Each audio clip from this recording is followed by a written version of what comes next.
In 1857, Henry Mouot, a Frenchman who yearned for adventure, traveled halfway around the world on a voyage of discovery.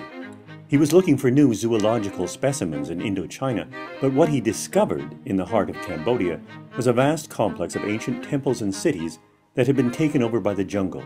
Temples, he said, that rival that of Solomon, grander than anything left to us by Greece or Rome.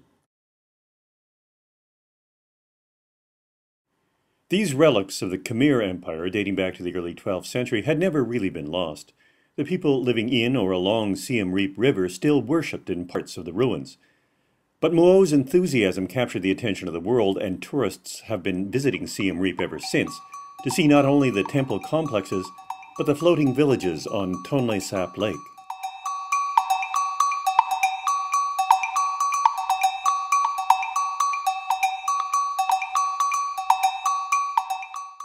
Siem Reap means defeat of Siam, and many of the rock carvings in the temples depict age-old battles with the people of Siam, modern-day Thailand. You can pick out the long-eared Khmer soldiers in the carvings and the Siamese in their headdresses. Though the temples are now generally Buddhist, the earliest were shrines to Hindu gods, and a few Hindu lingams still remain. As the beliefs of the prevailing monarch changed, so did the temples.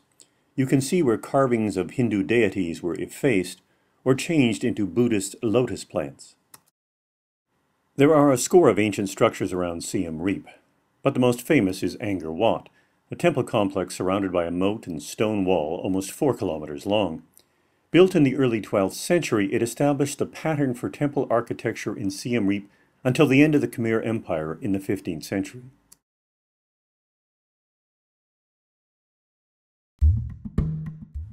Almost as famous as Angkor Wat is Angkor Thom, the last capital city of the Khmer Empire built in the late 12th century. At its heart is the Bayon Temple, decorated with a multitude of huge stone faces which may be portraits of the then king, Jayavarman VII, in a Buddha-like pose.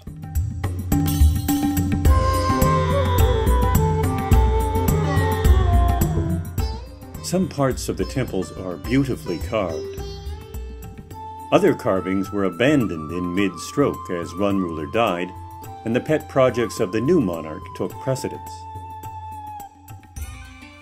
A number of the temples have been famously breached by the encroaching jungles, making them look as much like fabled lost cities as anything else on Earth.